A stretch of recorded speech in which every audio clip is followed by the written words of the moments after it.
ভয়ংকৰ বিপদৰ মুখামুখি হ'ব বিশ্বনাথৰ শতাধিক গাঁৱৰ ৰাইজ। মহাবাহু ব্ৰহ্মপুত্ৰৰ গৰাখহনীয়াত শংকিত নৈপৰীয়া ৰাইজ। জলসম্পদ বিভাগ আৰু ঠিকাদাৰৰ ক্ষীৰতিগাইত পৰিণত গৰাখহনীয়াৰ কাম। ৰেমলৰ দৰে ভয়ংকৰ বিপদৰ মুখামুখি হ'বলৈ গৈ আছে বিশ্বনাথৰ এটা বৃহত্তৰ অঞ্চলৰ ৰাইজ।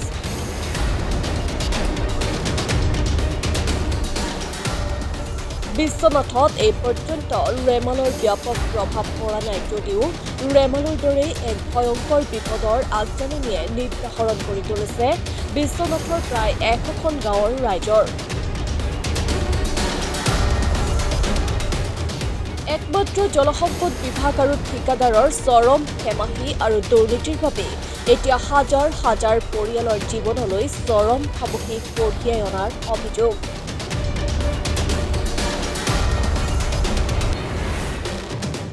উল্লেখ্য যে বিশ্বনাথৰ দক্ষিণ পাৰৰ বৃহত্তৰ ৰাজ্যৰ একমাত্ৰ ৰক্ষা কবচ বিশ্বনাথ ঘাট পানপুৰ মথাউৰিৰ কাষত গৰাখহনীয়াই যিকোনো মুহূৰ্ততেই ভয়াৱহ ৰূপ ধাৰণ কৰাৰ সম্ভাৱনা প্ৰকট হৈ উঠিছে।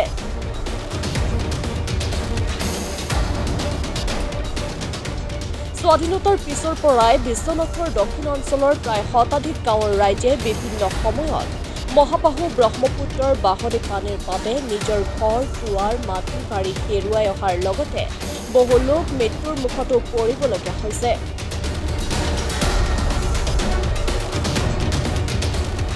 কংগ্ৰেছ চৰকাৰৰ দিনতো অথবা বিজেপি চৰকাৰৰ দিনতো উক্ত অঞ্চলত গৰাখহনীয়া ৰোধ কৰাৰ বাবে বহু হাজাৰ কোটি টকাৰ আবণ্টন দিছে যদিও অঞ্চলবাসীৰ সমস্যা কিন্তু আজি পৰ্যন্ত সমাধান নহল।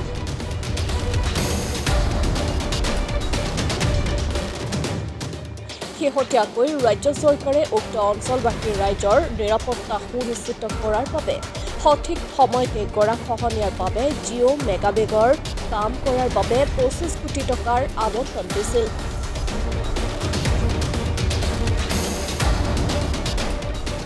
কিন্তু জলসম্পদ বিভাগ আৰু ঠিকাদাৰে উক্ত জিঅ' মেগাবেগ নিৰ্মাণৰ কাম সঠিক সময়ত নকৰি বাৰিষাৰ পূৰ্বে আৰম্ভ কৰিছে।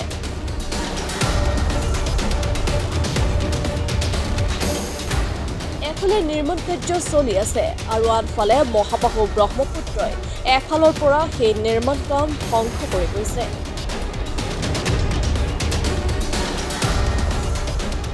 জিঅ' মেগাবেগত বালিৰ পৰিৱৰ্তে মাটি ভৰাই বিভাগীয় কৰ্তৃপক্ষৰ চকুৰ সন্মুখতে ব্যাগুম দুৰ্নীতি সংঘটিত কৰি ৰাখিছে ঠিকাদাৰে।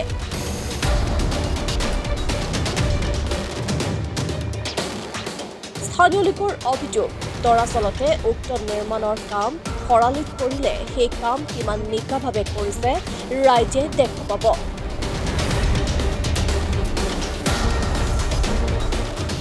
কিন্তু বাৰিষাৰ পূৰ্বে কৰিলে কামৰ পৰিমাণ কোনেও দেখা নাপাব আৰু বিভাগ আৰু ঠিকাদাৰে নিৰ্মাণৰ বাবে অহা সমস্ত ধন মিলি আত্মসাৎ কৰিবলৈ সক্ষম হ'ব। এটা মেগাবেগ যেনে এপ্ৰনটো আমি যিটো জানো এপ্ৰনটো 26 মিটাৰ আছে। 26 মিটাৰ আগত মানে কি গিভিয়নটো আগত মানে গিভিয়নটো বান্ধিব লাগিব। গিভিয়নৰ পৰা গোটেই মানে 26 মিটাৰ পানীৰ তলত মেগাবেগ 3টাকৈ বেগ দিব লাগে বুলি স্কিমত আছে বোলে। কিন্তু স্কিমত নাই কৰা নেকি? স্কিমত কৰা নাই। 26 মিটাৰটো বাদ দিয়ক, ডিপাৰ্টমেণ্টে দেখুৱাই দিয়ক না ক'তবা যদি 26 মিটাৰ কৰিছে বা 20 মিটাৰ কৰিছে বুলি দেখুৱাই দিয়ক। যদি তেনেকুৱা বহলটো মানে 26 মিটাৰ হ'ব লাগে। বহলটো 26 মিটাৰ হ'ব লাগে। এটা বস্তাৰ ওপৰত 3টা বস্তা হ'ব লাগে। নাই নাৱত আৰু বা ক'তবা 2টা পেলাইছে, ক'তবা 10 মিটাৰ, ক'তবা 5 মিটাৰ, ক'তবা এতিয়ালৈকে ভালকৈ চালে ক'তবা গেভিয়নৰ তলত এপ্ৰন নাই বুলি ক'ব লাগিব। ক'তবা ওলাই যাব, যদি পানী শুকাই যায় ওলাই যাব। আৰু টাইমটো কি খৰালি নকৰে নেকি? খৰালি মানে কি টাইমটো মানে কি যদি 2 মাহ আগত কৰে খৰালিৰ আগত, খৰালিতো নদীত পানীয়ে নাথাকে। কিন্তু একদম পানী মানে আহিব 15 দিন বা 1 মাহ পিছত পানী আহিব। তেনেকুৱা তাৰ কাম আৰম্ভ কৰোঁতে মিলোতে পানী আহি গ'ল আৰু উটুৱাই লৈ যায়। লৈ গৈছে আপোনালোকে দেখক তাত। মই কোৱাটোতো নহয়, ক্ষীৰতি গাই আৰু এইটো এই বছৰ বুলি নহয়, মানে এইটো মানে খৰালি কালত মনে মনে বহি থাকে ডিপাৰ্টমেণ্টটো। ঠিকাদাৰৰ কাম পালো নাহে, খৰালিৰ আগে বাৰিষাৰ আগে আহে আৰু এইবাৰতে 20 দিন না 1 মাহে পাইছে। কিমান মিটাৰ কাম? এইটোতো 1400 মিটাৰ বুলি মই গম পাই আছো। কিমান টকাৰ কাম?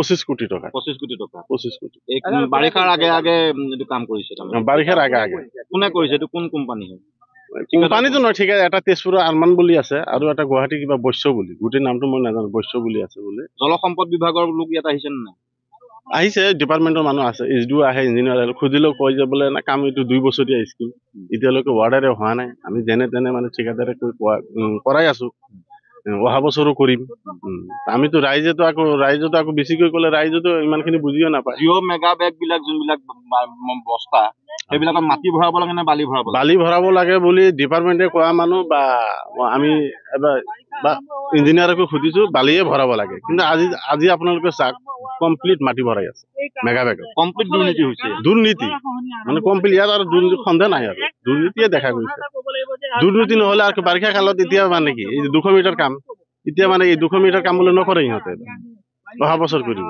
বোলে ভাঙি কিমান দূৰ যাব পাৰে যাই থাকক আমি কৰি থাকিম ইয়াৰ যিখিনি নদী কাষৰীয়া অঞ্চলৰ ৰাইজ আছে তেওঁলোক আশংকাত আছে যে আজি মানে আমি শুনাৰ লগে লগে তাৰমানে কি আমি কঁপি উঠো যে আৰু আমি থাকিব নোৱাৰিম নেকি তেনেকুৱা এটা আমাৰ পুৰা সন্দেহ হৈ গৈছে এতিয়া পানী হোৱাই নাই আজিয়ে যদি খহনীয়া হয় যেতিয়া পুৰা ফুল বাৰিষা হ'ব তেতিয়া আৰু কি হ'ব পানীৰ তলত নদী আহি মাথাউৰি খুৱাই ল'ব যেতিয়া আপোনালোকেও চাইছে এতিয়া মাথাউৰি নদীৰ কাষেদি এটা হাইৱে ৰোড হৈছে পানপুৰ মাথাউৰি তাৰ ওচৰতে যদি এনেকৈ কাম কৰে ভাবুকি আহিব নেকি মথাউৰিটো আহিব ভাবুকি আহিবই মাথাউৰিৰ পৰাতো কি 50 মিটাৰো নাই নহয় ক'তবা আপোনালোকে ভাল পাৰ্থক্য কৰি চাব 50 মিটাৰো নাই নদী আৰু মাথাউৰি কিন্তু যিটো ষ্টেপত কামটো কৰিব লাগিছিল কৰা নাই মোৰ কথা মানে আৰু উক্ত অঞ্চলত গৰাখহনীয়াৰ কামৰ নামত এক কথাত বাৰিষাৰ পূৰ্বে এক নাটক আৰম্ভ কৰে জলসম্পদ বিভাগে বিশ্বনাথৰ এই অঞ্চলত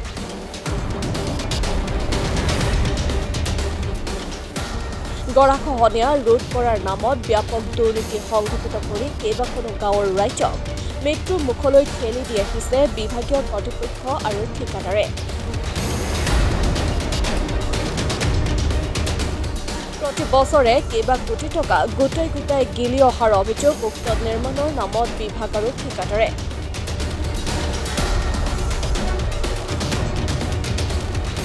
অষ্ট্ৰেলিয়ান ক্ষতি গাইড পৰিণত হৈছে বিশ্বনাথৰ এই গৰাখহনীয়া ৰোধৰ কাম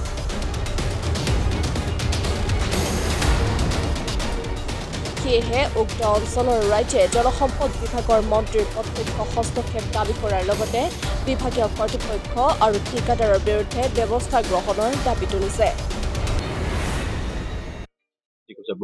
গৰাখহনীয়া হৈছে কি ক'ব চাওক এইটো আমাৰ এটা দীৰ্ঘদিনীয়া সমস্যা আৰু এই সমস্যাৰ সমাধান হ'ব বুলি আমি মানে বিশ্বাস কৰিব নোৱাৰিম যিহেতুকে আমি আজি 40 বছৰৰ পৰা এইটো সমস্যাত ভুগি আছো কিন্তু এটা কথা আমি খুশি হৈছিলো যোৱা বছৰ আমাৰ মাননীয় আমাৰ বিশ্বনাথৰ অভিভাৱক মন্ত্ৰী শ্ৰীমান পীযুষ হাজৰিকা ডাঙৰীয়াই কথা ৰাখিছিলে তাৰ বাবে তেখেতক আমি ৰাইজৰ হৈ ধন্যবাদ জ্ঞাপন কৰিছো যে তেখেতে সময়মতে আমাক 25 কোটি টকা আবণ্টন দিছে কিন্তু এই টকাখিনিৰ যে অপচয় হৈ আছে তাৰ বিতং মই ক'ব বিচাৰিছো আজি 3 মাহ পূৰ্বে ইয়াত কাম আৰম্ভ হৈছে এইটো সবে জ্ঞাত কিন্তু কথা হ'ল এই 3 মাহত আজিলৈকে 300 বস্তাও চাগে ইয়াত পৰা নাই জিঅ' বেগ তাৰ একমাত্ৰ কাৰণ হৈছে বিভাগীয় কৰ্তৃপক্ষ কাৰণ বিভাগীয় কৰ্তৃপক্ষ আৰু লোকেল চৰকাৰ আমি মূল চৰকাৰ ঠিকাদাৰক দুখিব নাযাওঁ কাৰণ তেওঁলোকে দায়িত্ব দি থৈছে কাৰোবাক তেখেতলোকেহে ইয়াৰ